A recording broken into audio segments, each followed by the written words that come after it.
सबकी है। ఈ శోభయాత్ర మీది తమ్ముళ్ళారా, ఇది నాది కాదు, మన అందరిది. కానీ ఒక్క కార్యకర్త కూడా మన పక్క ఉన్న ఏదైనా ఒక హిందూ కార్యకర్తతోని కొట్లాడద్దు. ఇది నా దండం పెట్టి రిక్వెస్ట్ చేస్తున్నా అందరికీ. ఎందుకంటే చాలా మంది కుట్ర పందుతున్నారు మన రామనవమి శోభయాత్రని పాడజేయనికి. చాలా మంది కొంతమంది ఇన్వాల్వ్ అయిపోతారు మన కార్యక్రమంలో. డాన్స్ చేసుకుంటా కొట్లాట చేయడానికి ప్లాన్ చేస్తారు.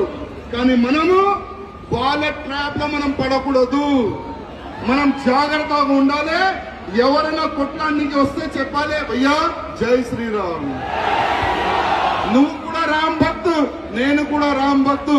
మనం కాదు, మనం కొట్లాడది మన బామ్మర్దులతోని, మనం కొట్లాడదాం. మనం కొట్లాడదని ఒక మాట ప్రతి ఒక్క కార్యకర్తకి చెప్తే మన అందరి బాధ్యత ఉందని నేను అందరికీ కోరుతున్నాను. జై శ్రీరామ్.